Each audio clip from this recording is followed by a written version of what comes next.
Hi everyone, TJ from Associated here. Today we're going to talk about how to pack your bags when flying to an RC race.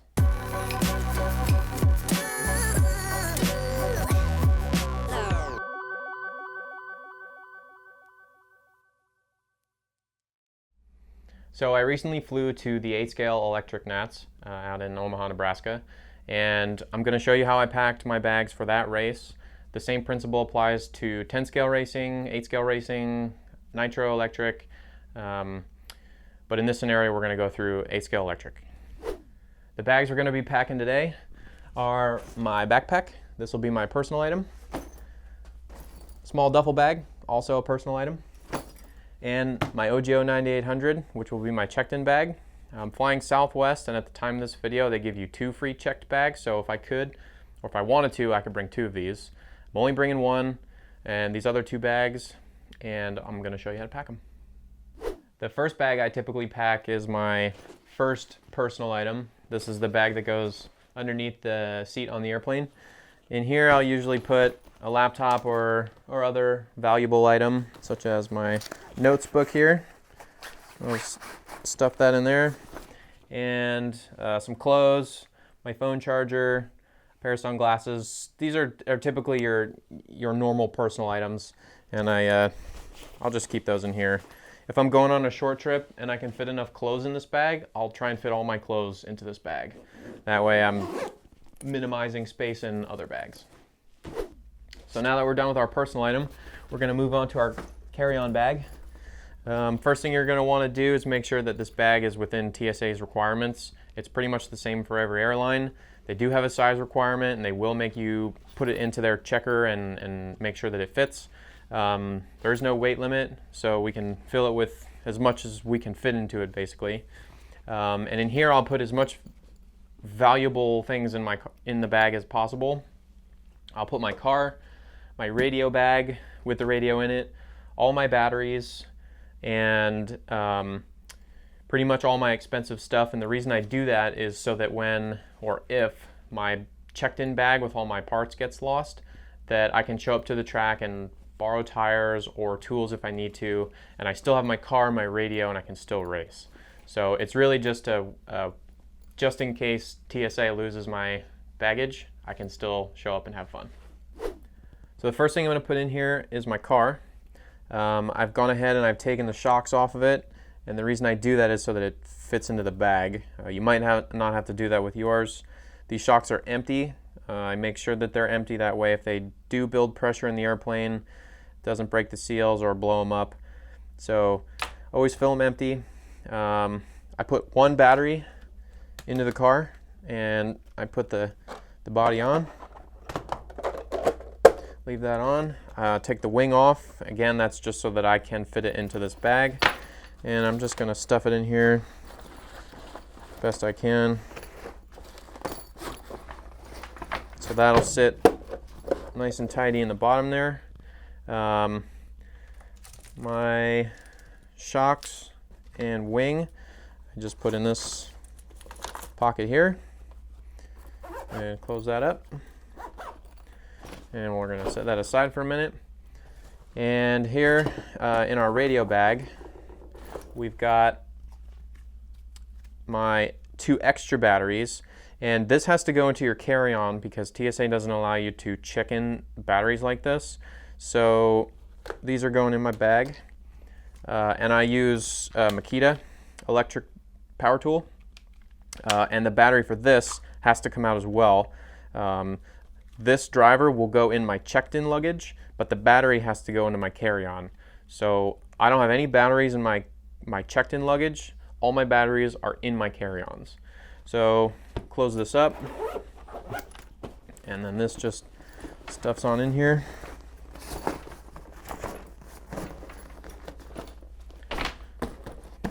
Just like this. Close it up. And that's that bag. That's all I put in here. Car, radio, all my valuable stuff, and I make sure I keep that with me at all times. That way I know where it is and it's not going to get lost. Now that you've got your personal and carry-on items done, we're going to go ahead and work on our checked-in bag. I've got my OGO here. There's nothing in it. It's completely empty. I've got all my parts in here that I want to put in there. The way I kind of organize my things is by section. So I've got my spare parts, my setup parts, linkages. I try to pack as light as I can. I kind of know what parts break on the car. I know what parts I'll break on the car. I try not to carry a ton of extras because I'm mindful that this has a 50-pound weight limit. Anything over 50 pounds, and the airline, again, it depends on what airline you fly, but they may charge you an overweight fee, which is typically pretty expensive. For Southwest, right now when we film this, it's $75 for a bag that's over 50 pounds, and that's each way, so that's an extra $150. So when you're done packing, always make sure to check the weight of your bag on a scale at home, in your garage. Double check the weight at home as opposed to doing it at the airport. So I've got two bags or boxes for spare parts. This one's shocks and diffs. So I just stick these on the bottom. They lay in there nice and flat. Over top, I'll put my pit board. That just lays in there nice and flat. And then I keep two bags here. One is full of shock and diff oil, and I'll pack this according to the environment or the type of race that I'm going to. If it's going to be hot, I'll pack thick fluids. If I'm going somewhere where it's cold, I'll pack some thinner fluids.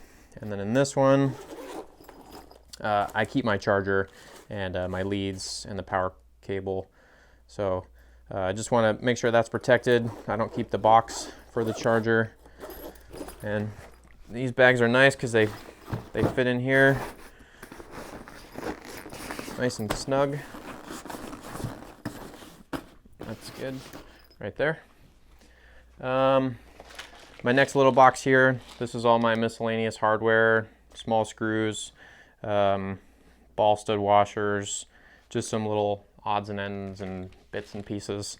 And I'll stick this right back there. So you don't really want things to move around. Keep in mind that TSA is going to throw your bag as hard as they can pretty much everywhere. So imagine worst case scenario all the time. So then here I've got my Makita power tool, and this is my toolbox here, just with all my wrenches and drivers. And I'll take some parts out here if I know I'm not going to use them. Like if I don't need Loctite, or I know I don't need Loctite, I won't bring any. And I made this fit nice and snug in there. So close that up and put it in. So that goes in. And then the last couple items are a car stand and my associated pit mat. And these just kind of fit in wherever. This is okay to float around. And sometimes I'll stuff some rags in here if I have some laying around, which I actually do. So we'll throw a couple rags in there. And I don't bring any aerosols with me. I don't bring any WD-40 or cleaner. These are just some of my spare parts that I have on my desk. So I've already gone through these bags and I've checked and I've made sure that I have what I need and I'm not bringing extraneous things. And so now that I have it all packed, I'll go ahead and I'll bring it out to the warehouse and we'll make sure it's under 50 pounds. So let's head on over to the scale here and weigh our bag. We're just gonna make sure that it's under 50 pounds. That way we avoid any overweight fees. And we'll quick here zero it out. And pick it up. There it goes. 45 pounds. We got 5 more pounds of stuff to put in it.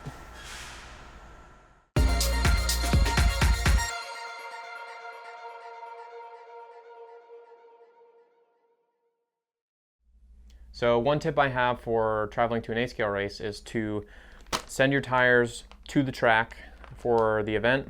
I always make sure it's okay with the owner of the track or the event coordinator that I send tires, but because of how big they are and how much they weigh, it's easier to send them for a 10-scale race. And if my bag comes in at a pretty good weight and I already have my tires, I'll put them in my bag It just kind of depends on where you're going, how heavy your stuff is, if you know what tires you need, if you don't. And but for an 8-scale race, I typically always will send my tires to the race. So some tips on going through security with your car here. Commonly, TSA will tell you to take electronic devices out of your bag that are larger than a cell phone. And I've actually gone through TSA where they tell me to take my car out. To which my response to that is the electronic devices that are in here and my receiver that's in the box are all smaller than my phone. And that's usually okay with them. It just kind of saves me some hassle from bringing the car out of the bottom of my bag and making a big scene at the airport.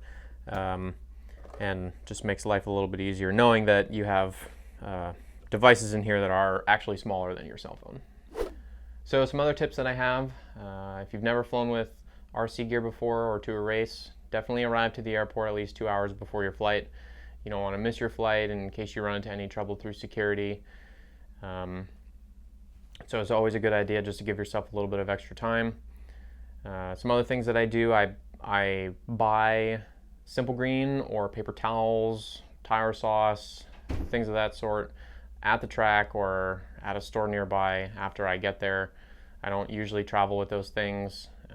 If we travel with the team, with Spencer or Ryan, some of the other guys, sometimes they have the tire sauce we need, or they have paper towels. So I try to leave that stuff at home. It's just kind of extra weight, and I just buy it at the track. So now we've got all 3 of our bags packed up, our carry-ons and our checked-in bags ready to go. Hope we didn't forget anything, and now we've just got to get ourselves to the airport and on to the races. Safe travels.